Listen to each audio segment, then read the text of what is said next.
Хочу привітати нашого спікера Омара Філіповича, керівника департаменту з питань європейських справ та координації підтримки програм ЄС в Асамблеї Боснії та Герцеговини.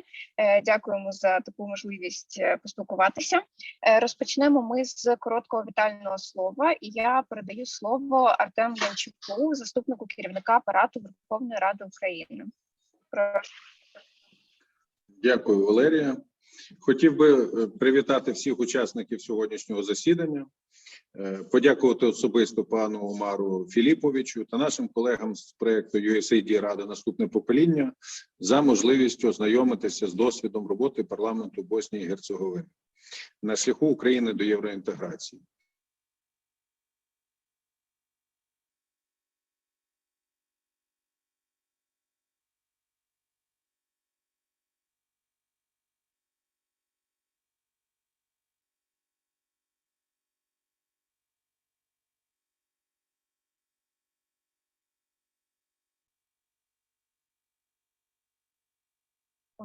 Давайте почекаємо хвилинку.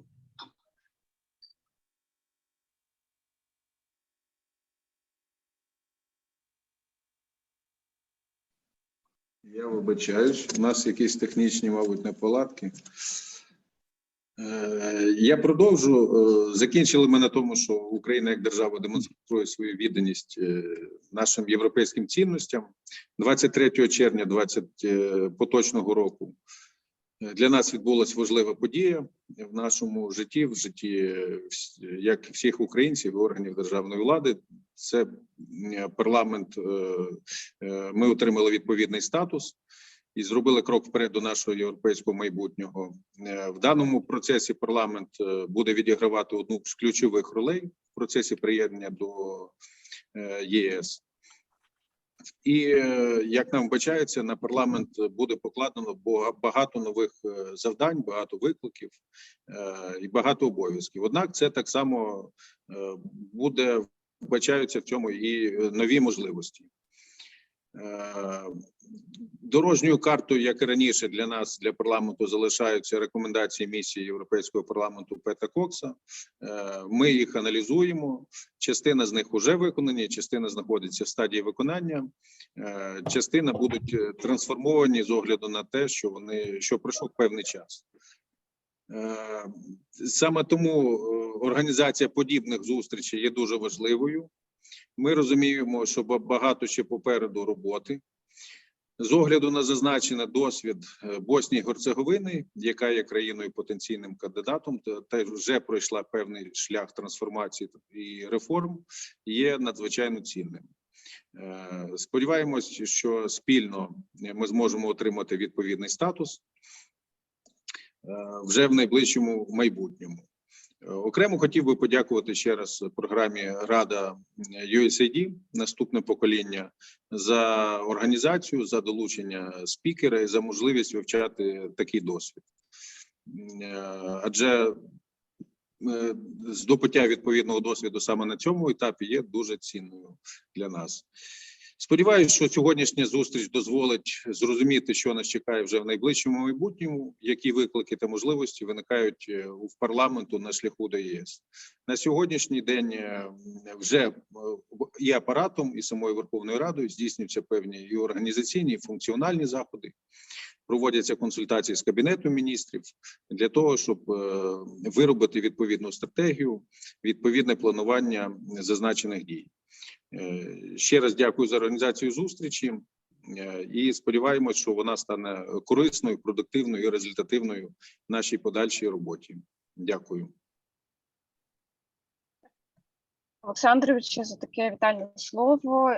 Хочу від імені програми також подякувати Апарату Верховної Ради за таку велику залученість і інтерес до наших заходів, спрямованих і саме систему євроінтеграції і взагалі. Дякую за таке міцне партнерство Апарату Верховної Ради. І також від імені програми хочу подякувати нашому спікеру запрошеному за те, що зголосився взяти участь у заході і за підтримку взагалі від парламенту Боснії та Герцеговини. Коротко ще раз нагадаю про наш формат заходу. зараз буде коротка презентація, після якої буде сесія з питань-відповідей. Ви можете задавати свої питання в чаті Zoom або в кінці, піднявши руку. Також брали питання, вони також будуть озвучені. На жаль, не всі питання будуть озвучені, тому що ми отримали дуже багато цікавих питань, але наш час зустрічі обмежено. Хочу також проанонсувати, що ми будемо продовжувати зустрічі з парламентами країн-кандидатів та членів країн-членів ЄС в майбутньому, і обов'язково повідомимо вам про дати наступних заходів.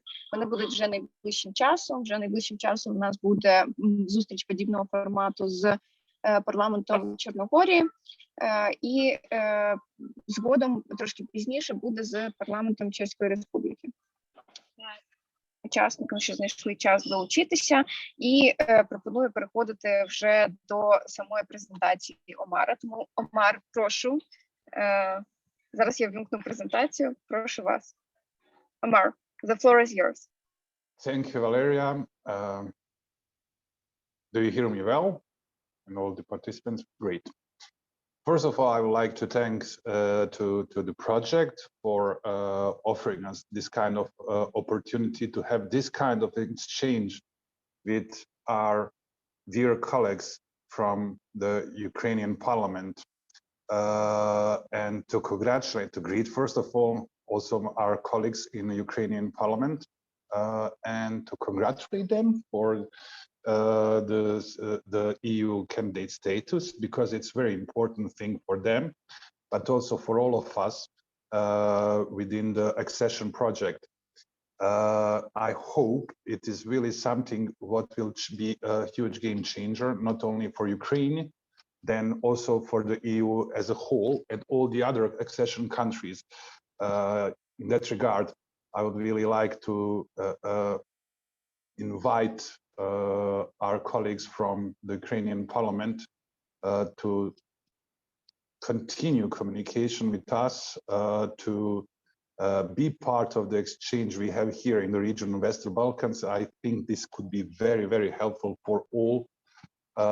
And also we will be very glad, whatever they think about it, but we will be here in Bosnia and Herzegovina, in the Parliamentary Assembly of Bosnia and Herzegovina as a service, as a secretariat. Very glad also to meet with you, to share, so to say, face to face all our experiences, to learn from you. And we don't have a problem with visiting Ukraine, because we are also a country that went through the terrible war, and we have a really different perspective.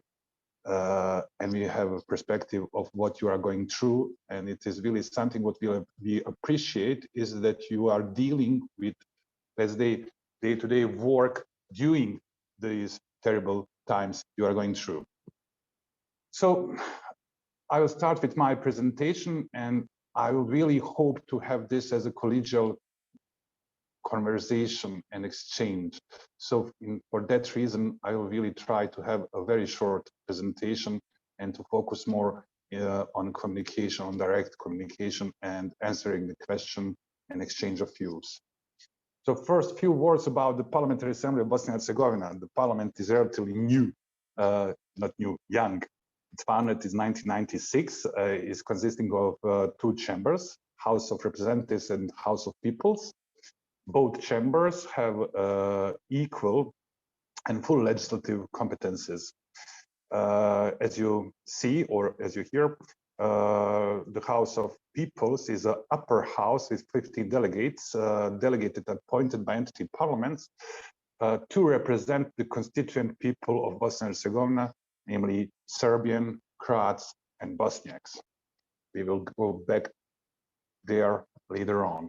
And now to more concretely to our today's topic. It's about implementation of EU-funded projects by the parliaments, and more specifically, implementation of IPA projects by the Secretariat of Parliamentary Assembly of Bosnia and Herzegovina. So a few words about it. It's a really a use of bunch of tools you should use, because it's a really big opportunity for your parliament in order to modernize your working processes, procedures, to use experiences of more advanced services in the EU member states parliaments, and also to benefit from the direct communication with your colleagues all around Europe. This is one of the advantages. The second advantage is also to be able to modernize also your parliamentary infrastructure. So in order to do that, this is something what has changed in Ukrainian case. Now you are part of accession policies of the EU and not neighborhood anymore. And I will go back there together in regard to the parliamentary networks of accession countries we have, and we would really like to have our colleagues from Ukrainian parliament to join us. This is something what we should communicate with the European Parliament, because they have the pre-accession unit dealing with it, with that network and all the other very important things related to the role of parliaments during the accession process. So first of all, the application process for the EU tools and the projects I have mentioned, it starts with the strategic documents, with the elaboration of strategic documents. You really need to start immediately with elaboration of these documents, because it needs work, and it is very important for the documents you will submit to the European Commission, because everything what you write in your project proposal has to refer to some kind of the strategical document you have adopted in your parliament, and you are also operational documents that are derivating from it. In our case, the staff of the Secretariat is in charge of programming IPA projects. We have decided some 6 years ago that to do that through the coordinational role of a senior program officer within the Secretariat, because it is something what is, in our case, quite unique. We have more parliaments here in Bosnia and Herzegovina, even 14 of them, and we really need somebody to coordinate everything among all these parliaments, although this person has to be appointed by the Parliamentary Assembly of Bosnia and Herzegovina as a state parliament. Meanwhile, these activities and competencies are taking place as a part of competencies of the EU section, the specialized section we have established. So what we have implemented until now are the projects, when speaking about the project funded by EU. These are very useful twinning projects and the technical assistance and supply projects / contracts.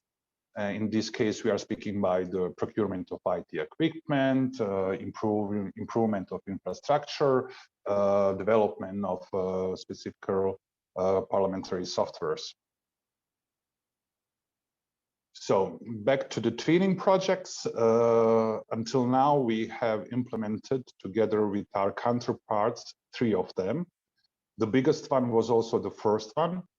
It was a project that is still one of the biggest, I think is the biggest twinning project ever implemented in some accession country, because the budget of the project was 3.5 million euro. Then we had a follow-up of this project. It was the Twinning Light. The name of the project was Twinning Light. Actually, this follow-up was very important to follow up the implementation of the recommendation and action plans which were elaborated during the implementation of the first twinning project. And a few months ago, we have concluded with the implementation of the third twinning project, also a real and a big one. And the budget of that project was 2.3 million euro. So now to skip some details, I will just say that a few words about the twinning projects. They are always beneficiary parliaments and the implementing member states parliaments. The first and the biggest twinning project we have implemented in Bosnia and Herzegovina was implemented by the consortium of Hungarian and French parliament. This doesn't mean that only Hungarian and French experts were included in the implementation. No, the experts from all the member states' parliaments were working in Bosnia and Herzegovina and giving us very useful inputs. So the goal of the project was to upgrade and modernize our institution and the parliaments of the entities. And that means also reorganization, approximation of the legislation to EU norms and standards, and its enforcement. The second project was his main object was to establish specialized EU units in all the parliaments in Bosnia and Herzegovina, to support the staff of these EU units, to intensify their activities, to support the implementation and the update of the European integration action plans, which were previously adopted in our parliament, and to support something what is specific for Bosnia, the functioning of the European integration cooperation mechanism. This is very important for us because, as I already mentioned, we have many parliaments on different levels of governments here in Bosnia and Herzegovina. Further objectives was also to improve the legislative preparation and legal drafting of activities of the parliaments, and at the end also to include cantonal assemblies in one of the entities in the project. This is really not something relevant for other parliaments, so I will skip and will not go into the details related to this. So I will also point out, when you are working with projects like twinning projects, during the elaboration of the project documentation, you should do something what is very useful for your institution, is to connect the implementation of the twinning project as something what is political and legal, and it's related to very specialized expertise related to organizational requirements with the supply and service contracts. This is something what you can use, and it's very useful for your parliament to improve your IT infrastructure, let's say, in Rada if you need it. Also to develop very useful softwares for your parliament, and we are right now dealing with the development of the e-parliament software. Actually, what we are about is to bring the whole process of the parliamentary work into the software in order to eliminate paper of any kind from the legal procedure and the work of the parliament. I think we will be finishing it in a few months. So now to conclude with a small overview, a few words about the application process. The first document after you have developed previously mentioned strategical documents is the action document. It's actually a kind of template. You can find it on the websites of the EU Commission, specialized for IPA projects. It's really something strategical and overall about what are your needs, what you will need for your parliament, but it has also to follow a quite complex structure. You will be dealing also with the quite complicated things like logical frameworks. The people working with the projects are more familiar with it, but it's really something what you can overcome with the time. It will be easier and easier. Then after the action document is approved, you have to elaborate a more specific document related to the twinning. It is called the twinning project fish. As I already said, then you are, in this case, you are about to explain more specifically what are your needs and what do you want from the member states' parliaments and their expertise. Then related to the technical assistance and the infrastructural assistance, you need also elaboration of terms of reference. This is also quite complicated, and you should start slowly to work on it, because everything what you are doing in this case is related also to the public procurement procedures of the European Commission. And as you can imagine, they are very complicated, but you have to develop, to elaborate 2 documents. This is a market research related to the equipment you need, and also a kind of independent needs assessment done by the real professional in that area. After this, the following step is publishing the EU Gazette, then the evaluation committee. Here I have to mention, and the evaluation committee is consisting of 3 members of the EU institution and 2 members from your parliament. However, the voting inside the evaluation committee is always in favor, which is understandable, partly of the representatives of the EU institutions. And then hopefully the implementation will start, and hopefully we all will be able to meet within the framework of the successful projects your parliament is implementing. So this is really briefly a quick overview, because I really wanted, as I said on the beginning, to have exchange with my colleagues and not to be boring with a long presentation. Thank you.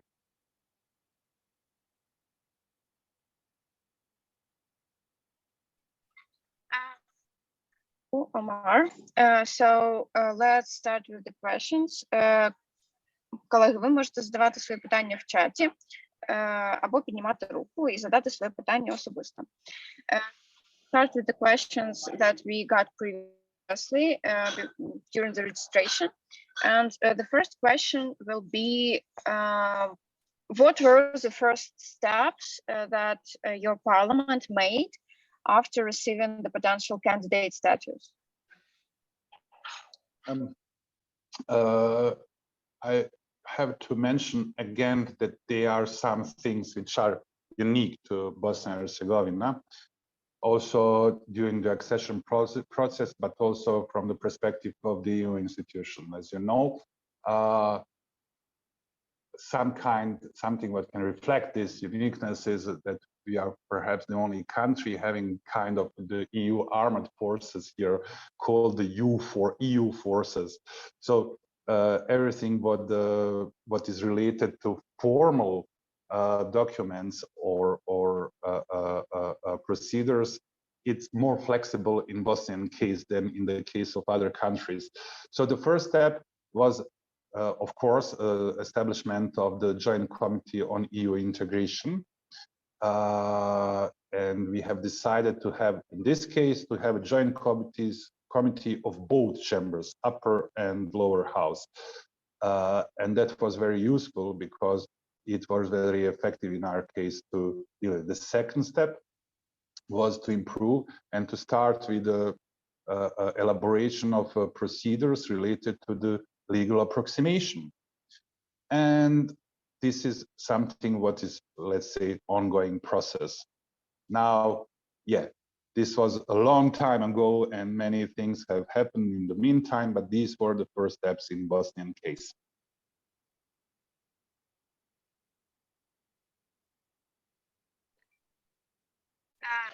The question that is connected with the previous one. So, and who plays the main role in EU integration in your country, parliament or government?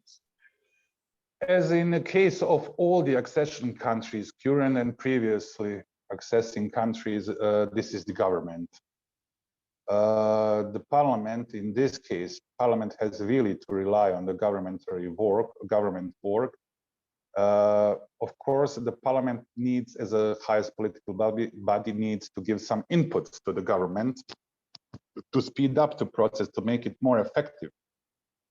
But when in regard to the legal approximation and elaboration of the laws, this is really a government, but this is changing slowly. I have to point out that the EU Commission is mentioning very often in their opinions and reports related to the accession countries, that this is something what has to change, that the parliaments should not be relying in accessing countries so much on the government. They have to exercise more critically their competencies in regard to what the government is submitting to the parliament. So we have a case of Serbia, where in order to make the process as effective as possible, all the laws were going to parliaments through a quick procedure. And this is seen critically because the parliament is not saying a word about these laws. And now the things are a bit different over there, but here in our case as well, we have to go through these laws which are submitted more critically and to inform our MPs more about more details related to the laws they are dealing with. Have this fast track procedure in your parliament? The fast track, I didn't hear you well. Fast track procedure for EU legislation or EU harmonization laws in your parliament? No, we have just a normal fast track procedure, and it is not related to specifically to EU laws. It's related to all laws, and it's really a very quick procedure without any possibility of amending these law proposals.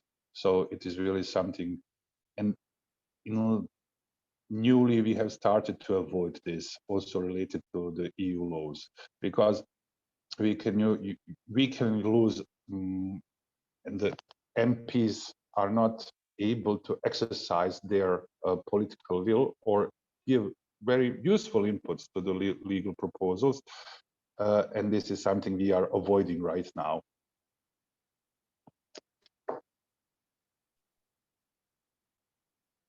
Пан Герасимов, ви тримайте руку.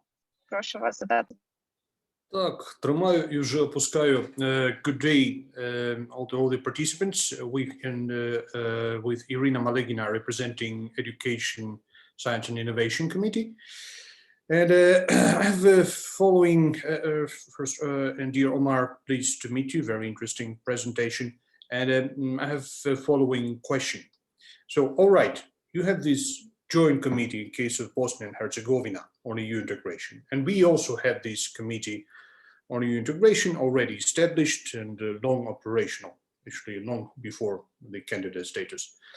But what is the role for, is there a separate role for committees of humanitarian or human capital, or parliamentary committees of humanitarian and human capital block?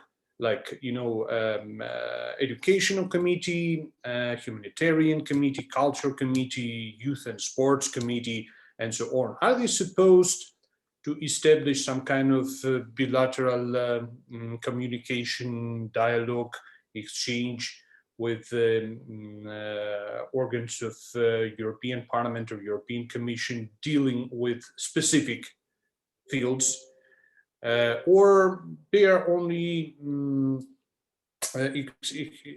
expected to just follow the lead of their own parliament's European Integration Committee?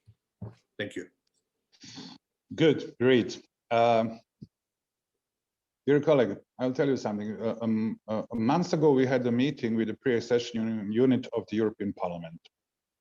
And until now, they were working through the specific yearly annual plans with all the parliaments from the Western Balkans as accession parliaments.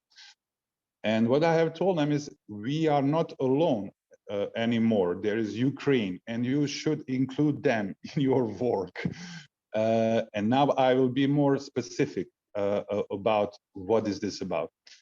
During the pre-accession process, they have, within the framework of this pre-accession union of the European Parliament, they have an annual plan consisting of many meetings, interparliamentary meetings, sometimes on the related to different topics and sometimes on the committee level. So to be more practical, your MPs from the Committee on Agriculture will be invited to the meeting with the representatives of the European Parliament responsible for the agriculture and all the accession countries' parliaments in order to go to different policies and to exchange your experiences. This will be a part of your regular work in the future, should be, because they have to include you as a parliamentary service as soon as possible in their curriculum over there in the pre-accession unit. So in our case, this is a bit different. You have mentioned the educational committee on education. This is not, we don't have such a committee because it is not the competence of the state. The education is the competence of the entities in Bosnia and Herzegovina. But however, when we get such a invitation, then we are looking what is the nearest competence of some other committee to candidate our MPs or the colleagues working in this committee to participate these meetings, which are mostly held in Brussels. So I hope I gave you some answers about what was your question. Thank you very much. I'll follow up in chat with some specifics. Thank you. Yeah. That MPs participate in such bilateral meetings or whatever. And what about the parliamentary staff, the staff of the committees? Are they participants of such meetings? How they can participate in such exchange experience meetings with other parliaments, with EU institutions? So there are two ways, two levels, let's call it so. I have mentioned the annual working program of the pre-accession unit of the European Parliament, where many useful educational and all other contents are also meant where the staff is invited to take to participate. This is one possibility. It's mainly related to the networking between the staff of the accession countries and the European Parliament staff, but also some more specific, like, let's say, workshops on legal approximation, for example. This is something very common. But the other possibility is what I already mentioned, are the twinning projects. This is even more better for the staff because the staff is capable to go and to ask for the expertise of the best experts from all the member states country. But the part of the EU twinning projects programs are also study visits for the staff. So very specifically, let's say when the topic is the oversight functions of the parliament. What is very useful for the staff of the accession country parliaments is to visit French parliament because they used to be the best ones in this case, and then to learn about their procedures, about their legislative documents, and all other documents they are using in their work, and to try to implement something like that in their parliaments. So this is really, and this is why I'm really, let's say, I prefer twinning projects in this regard because they are also giving the opportunity to not only to staff but also to members of the parliament to meet intensively, but related to certain topics also with their counterparts in the member states parliaments. This is very important because they get insight also in the political dimension of the parliamentary work over there, but also they are capable to reflect what is the political position of that certain country and the parliament when it's about accession process and their country and their parliament. So, and of course, there are also inter-parliamentary conference, regular inter-parliamentary conferences of the European Parliament. This is something where the parliamentary leadership is participating, but always followed by the staff, of course. And it used to be before the COVID, there were like 4 or 5 regular annual meetings between the certain committees of the European Parliament or the parliamentary leadership of the European Parliament and the accession parliaments.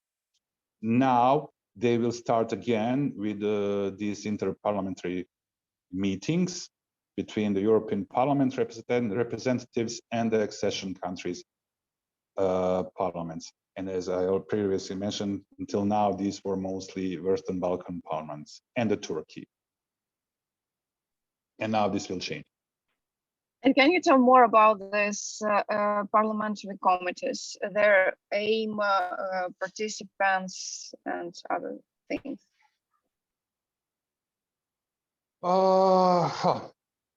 So in the Western Balkan case, it was mostly about the rule of law. So let's see.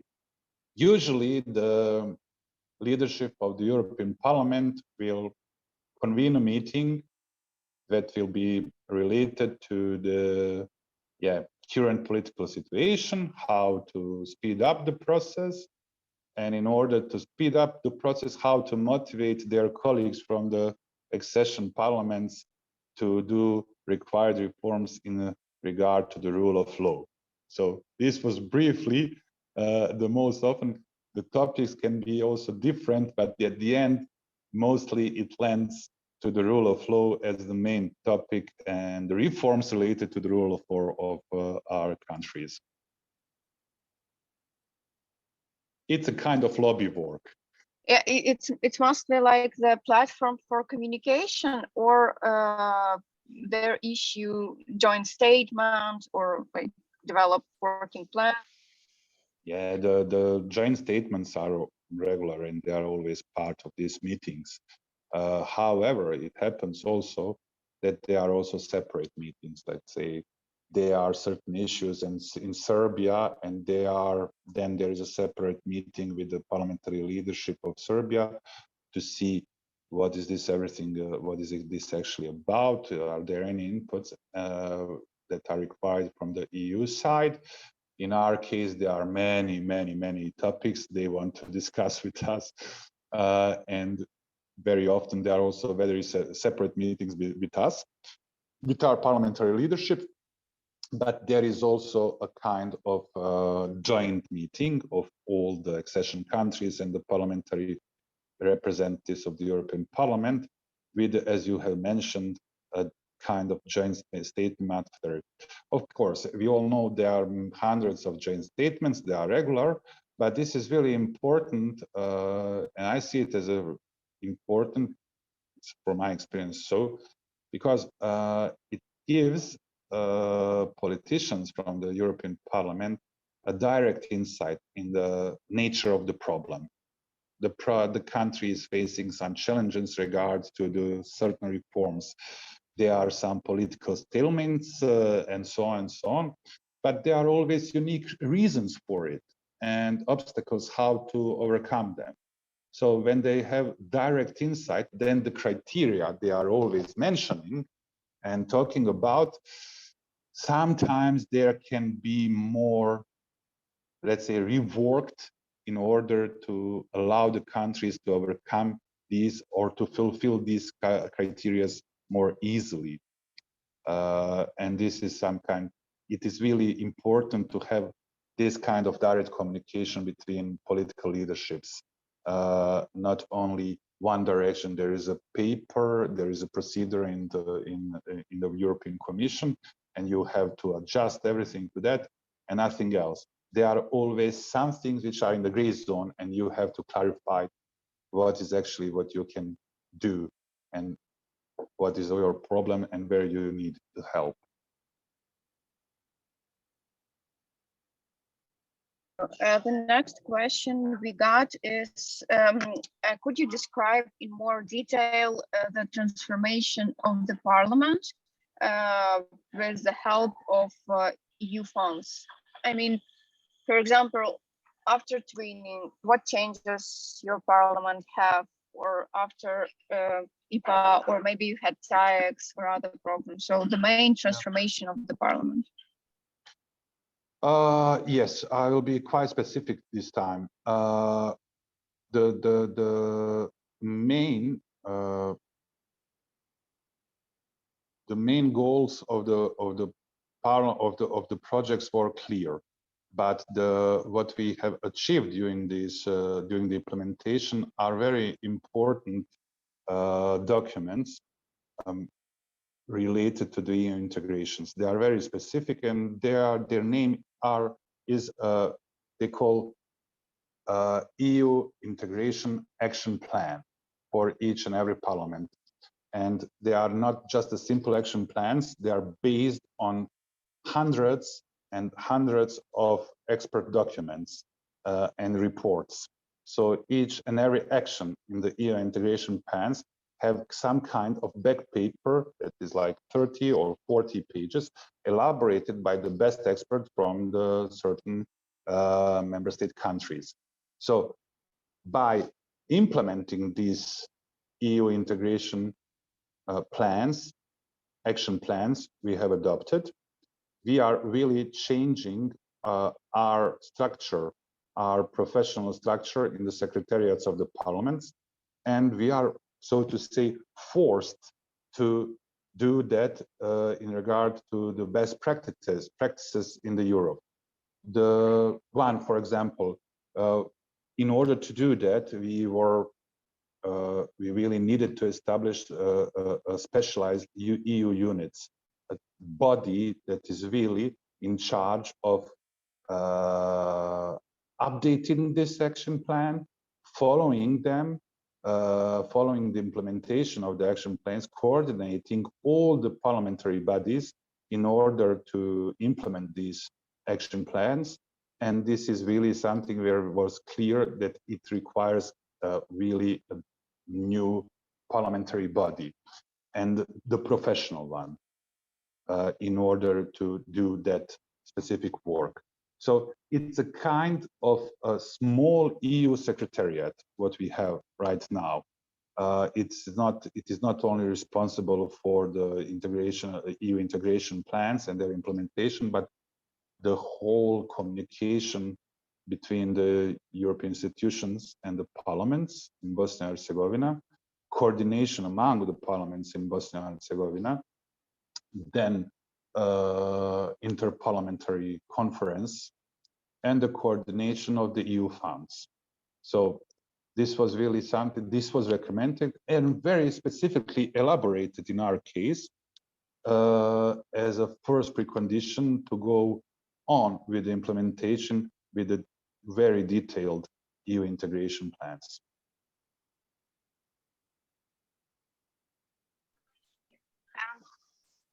The Committee on EU Integration, how did you enhance their capacity, and what role the committee plays right now in the Parliament and played before?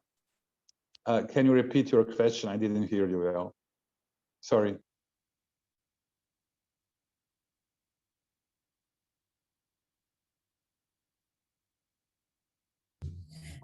Sorry, I guess I have the problem with my AirPods. So yeah, about the role of the Committee on European Integration and its capacity. How the capacity was enhanced during this period of time, what role the committee plays right now, and what role played before? Okay. So during the twinning projects, the members of the European Integration Committee were also participating all the workshops that were organized by our colleagues from the EU member states parliaments. But not only then, they were also subjected to the interviews of the experts of our colleagues from the member states parliaments. And they also got a recommendation for their future work. And these were quite specific things, what they have to do in order to improve their role and to improve their work. And the biggest, one of the main, the biggest amounts of the tasks in the EU integration plans, almost the biggest one, is related to the work of the EU integration committees. I can say that we have quite experienced EU integration committee, and we have decided to rely on the MPs with the experience and that have some kind of continuity with the specific work of that committee. And mostly they are the first, the Germans would say Ansprechpartner, the first MPs, the first communication point of the European institutions or the representatives of the European institutions, beside the parliamentary leadership. What has changed is, unfortunately, during the last 2 years, we have a kind of political stalemate here in Bosnia and Herzegovina.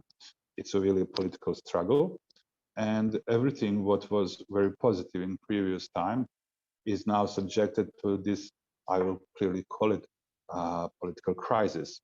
So I hope we will come best to this with the new elections. I hope that the EU Integration Committee will start to do to fulfill their tasks more intensively than in the last 2 years. They have all the requirements to do that because through all these projects, they have all the procedures and the strategical documents they need in order to fulfill their tasks very, very dynamically, let's call it so. Thank you. Пан Герасимов, у вас рука піднята, прошу. Yeah, that's right. Thank you very much for the opportunity. 2 more questions, if I may, dear Omar. Well, first is regarding the Copenhagen criteria. I just wanted to ask, what's your experience of your Skupština, of your parliamentary assembly? Did the parliament had to does your parliament have to dedicate like equal attention to working an amount of work, just processing all of these criteria, or starting with this capacity, for example, to cope with this competitive pressure or sustainability of market economy or minority rights specifically, which is sensitive in terms of parliamentary work, or judicial and administrative reform in order to be able to implement EU acquis, whether these are more or less evenly distributed, or some of the Copenhagen criteria really represent well, sizably larger work for Parliament plenary and parliamentary committees and parliamentary staff. That's question 1. And question 2 is regarding the twinning project. I mean, just small technical question. If we imagine your European Integration Committee in the Parliament and some other sectoral committee, no matter what, no matter which specialization, Judiciary Committee, Educational Committee, Sports Committee, whatever. And this sectoral smaller committee wants to have a twinning project to learn the experience of some EU member parliament, parliamentary committee in their field. Do all of these committee have to have an approval of the EU Integration Committee in the Parliament? And what does the procedure look like? I mean, this internal interaction between sectoral committee and EU Integration Committee within the Parliament on the twinning project being prepared and put into operation. Thank you. Good question. So relating to the Copenhagen criteria, from my experience, the criteria are subjected to, let's say, interpretation. Interpretation can be positive or negative. Of course, the criteria are over there, but they are not specific enough to allow some parliamentary body to deal with them or to deal with. We are relying more on the opinion for time being, on the opinion of the European Commission on our application. So we have 14 priorities over there, and we will follow them, or we should be following them. And then when time comes, then it will be also subjected to the political decision to decide whether we have fulfilled the Copenhagen criteria. This is really something what is really up to the, let's say, up to the political decision, interpretation, and to the spirit of the time. The other question was, no, you should understand, in our case, the committees were not in charge of the preparing the project documentation for training projects. We are doing that through the one person being responsible for getting the inputs from the parliamentary leaderships and coordinating the work of other colleagues, and also being in charge of preparation of the documentation for the, so gathering the inputs and then being responsible for the work and then proposing these project documentation to the parliamentary leaderships and then to the European Commission or the European delegation in the country. They are then forwarding the proposal to the European Commission.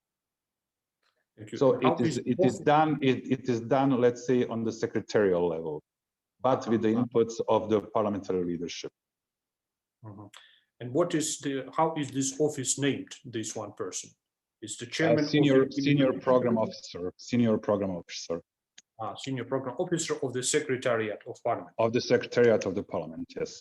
Thank you. Thank you very much. And I have a question about the senior officer. Is he like the part of the Secretariat? Yeah.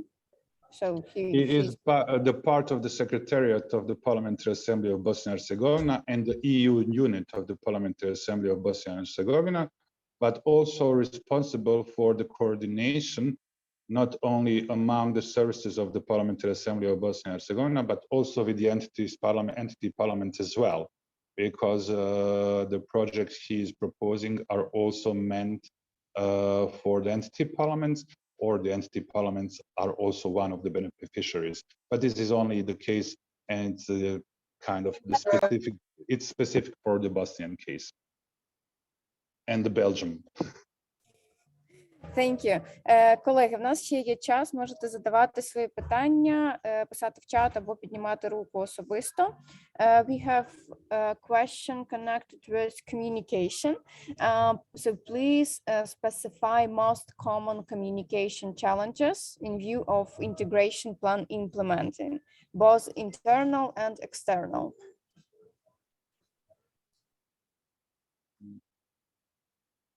Communication challenges. Yeah, if Alexander, who asked this question, could clarify, it would be great. Yeah, I'm but really not sure.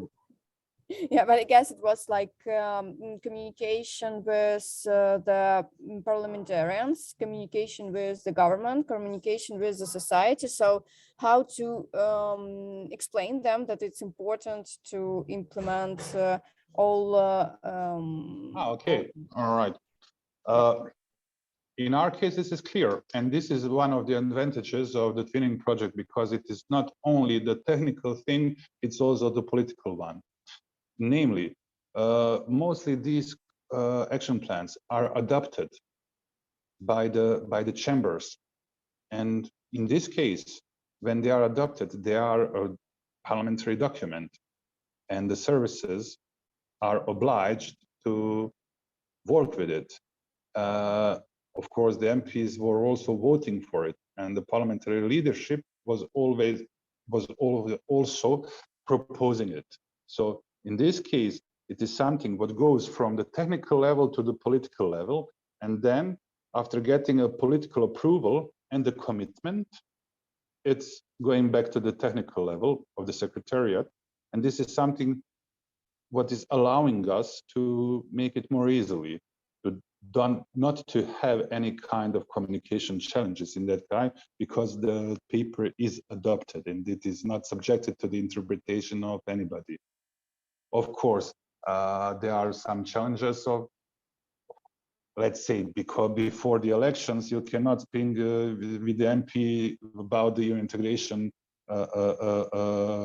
paper and the plan, because he's really not interested in it, because he has to visit some village at that time. So these are just the normal MP challenges, MP situation. So they are not so real challenges in that regard, just the normal ones.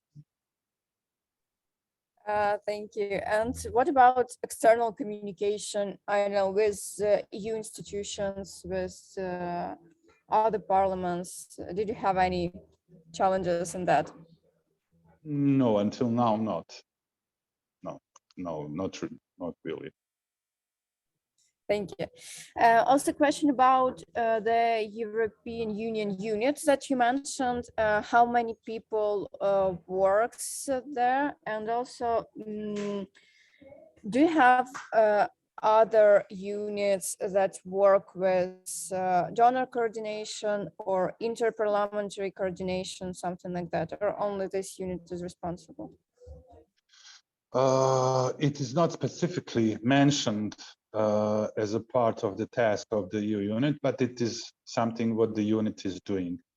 Because to be more specific, what we have done 2 or 3 times is, let's say, organizing a donor coordination meeting once or 2 times in a year, in order to get together all our partners and the donors and to have a meeting with them in order to coordinate their and our efforts, and to see what are the real needs we have to make it more specific. Currently, back to your first question, currently we have 5 employed civil servants in the EU units of the Parliamentary Assembly of Bosnia and Herzegovina, and there are also units in the entity parliaments, and they have both 3 civil servants. And these EU units are meant to work together and to act, let's say, as one parliamentary body that is coordinating all the EU efforts together towards the state parliament and the entity parliament.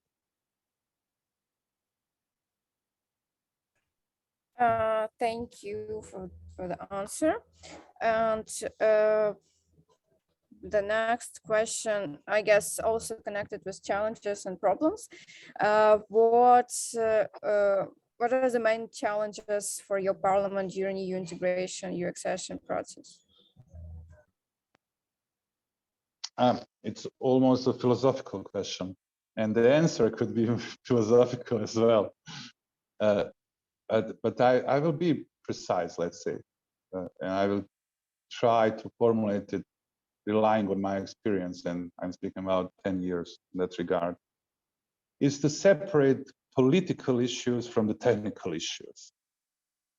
In order to be more effective, it's really important to find a kind of consensus between the parties in the parliament to try to bring as much as possible of the EU issues to the technical dimension, because the politician always tend to make everything as political as possible, and then it's really difficult to deal with the substantially technical things.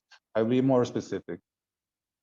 it's much easier to speak about very simple political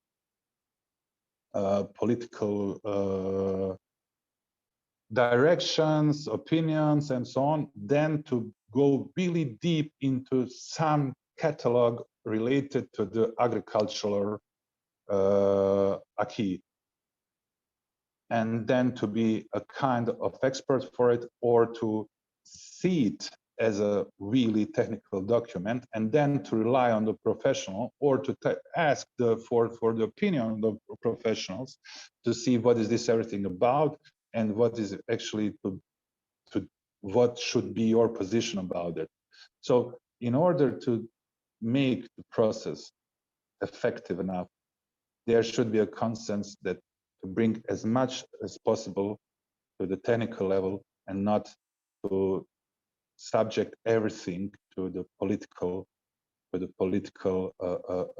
elaboration or interpretation.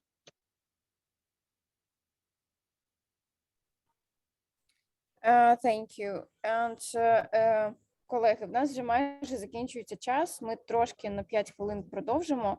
Якщо у вас є ще запитання чи уточнення, будь ласка, можете їх задавати. And the question, you mentioned formal ways of communication between EU side and candidate countries side, like conferences, but do you have informal approaches of communication with your colleagues from EU side and from Western Balkans? If yes, which way you use, like informal communication platforms? Yes, we have it, and we call it Parliamentary Network of EU Integration Bodies of the Western Balkans.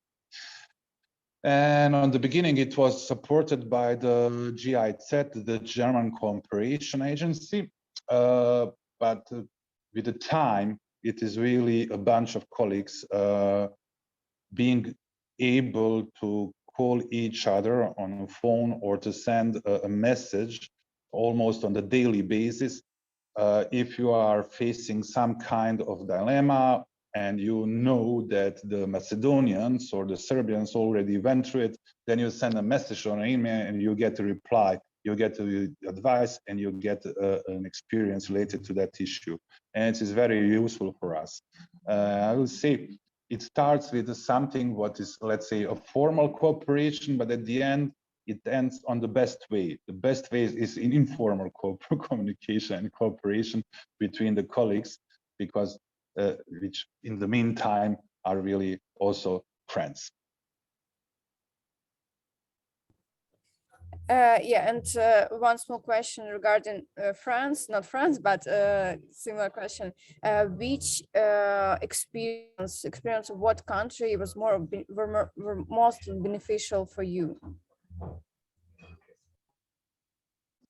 This is really a difficult question. I can give you just some specific opinions about their expertise, how we see the things, and it is also based on the experience of some other parliaments, let's say, for example, my friends in Macedonia and so on. I would recommend, but this is just our opinion as beneficiaries in the region here on the Western Balkans. France is really very useful to learn about the oversight. Hungary is very useful to learn about the legal approximation in an effective way. Then there is really a lot of, let's say, the Czechs are most advanced or very advanced in the terms of parliamentary research services. They really rely on it, and they are very good in it. Austrians are great to learn about the coordination between the certain level of governance. Croatians are with the precious experience, and this is something what is always the advantage, how to use them. So these are our experiences, and for Bosnian, we are really using, in Bosnian case, we are really relying on many advices coming from our friends from Belgium. Thank you. Колеги, якщо в когось є ще запитання, будь ласка, прошу.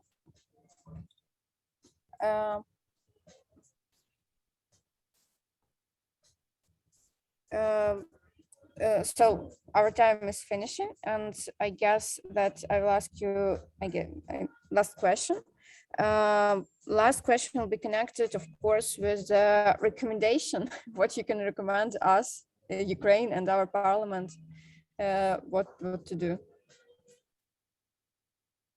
So I will recommend to you to start with the elaboration of strategical documents. I know it's not your priority, but it is really required if you would really want to use these funds.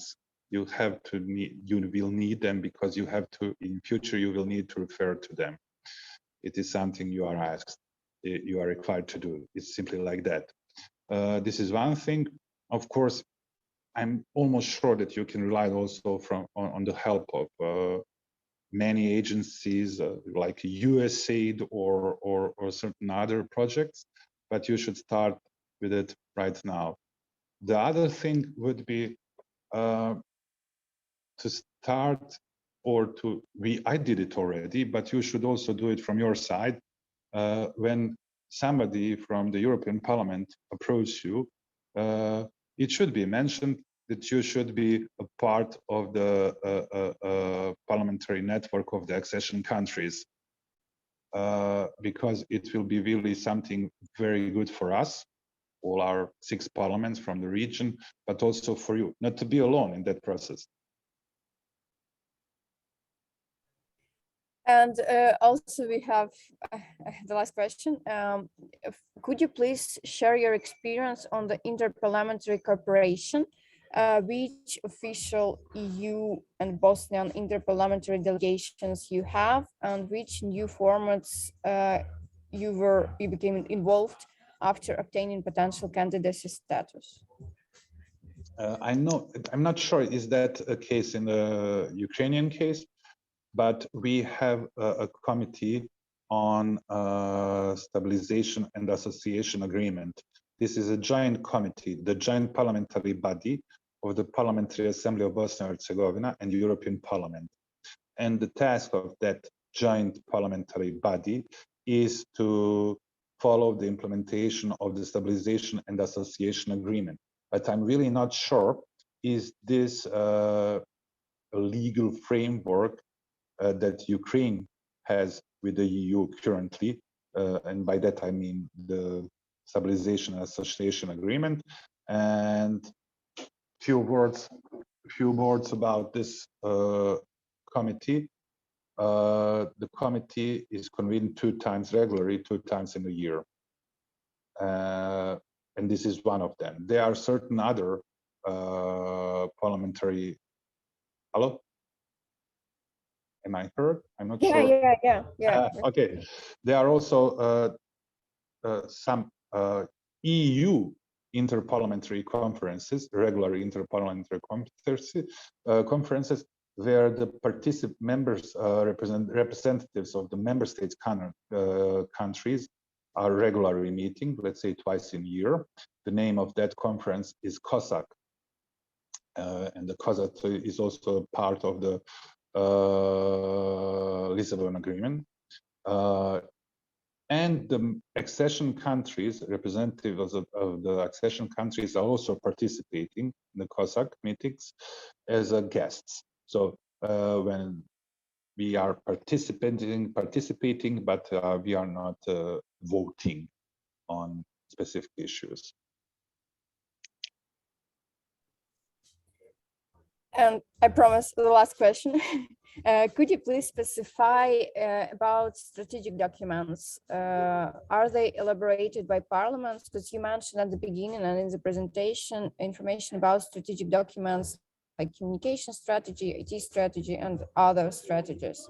Can you say more about it? What is very useful for them is to have, when you are applying as a parliament, then you should have a kind of, let's say, strategical plan of the Secretariat. This is one thing. Then, if you are applying or one of your needs is communication plan, you should also have it. If you would like to have kind of technical support in regard to your infrastructure, IT, e-parliament and things like this, then you should also elaborate IT strategical plans and then yearly operational plans. So it's much easier when you have them, because each and every template is asking for you to refer to certain strategical document. And this is how we have we dealt with this by developing these documents. And who was responsible for development in Parliament? Working groups we have established. Let's say working groups of 5 or 6 people. We are confident that can do that in a proper manner, sometimes with the help of some external expert in methodological terms of something like this. But working groups established with specific tasks to do that. And working groups on political level or administrative level? No, they are on administrative level, and then the plan has to be approved by the political level, and mostly it's approved by the political level. Okay, thank you. В нас вже закінчився тайм, закінчився час. Okay, last question. What areas were more priority for the Parliament? Yeah, I guess the question is connected with strategic documents. Yeah, I guess. So what areas were priority for the Parliament at the beginning? What were the priorities for the Parliament? When? Yeah. At the beginning of, so right after you got the status, what were the priorities in transformation of the Parliament? The priority was to try to establish a professional, but this is our almost unique, to start to approach as a professional secretariat of the Parliament, and try to do that by gathering best practices from all around Europe in order to have effective administration, because the political system is very, very complex. In order to have some kind of effectiveness of the Parliament, we have decided to have quite a strong parliamentary administration and professional one. But this was not, let's say, this was not in our tradition to have strong administrations in the Parliament, but it has changed with the requirements of the time we are facing and challenges we are facing. So we are relying on our civil servants. That was one of the few first steps, because we didn't have it. We didn't have a real parliamentary administration. Thank you, Omar, for your time, and thank you that you provide us with this information and presentation. Дуже дякую всім учасникам заходу за участь і за питання, які ви задавали. I hope, Omar, that we will continue our cooperation in the framework of our project, and we will cooperate in future with your parliament, with our parliament. Я сподіваюся, що це буде дуже плідна співпраця на всіх рівнях. Хочу ще раз подякувати, and maybe you would like to say closing remarks. Wishing you all the best and hope I will see you soon.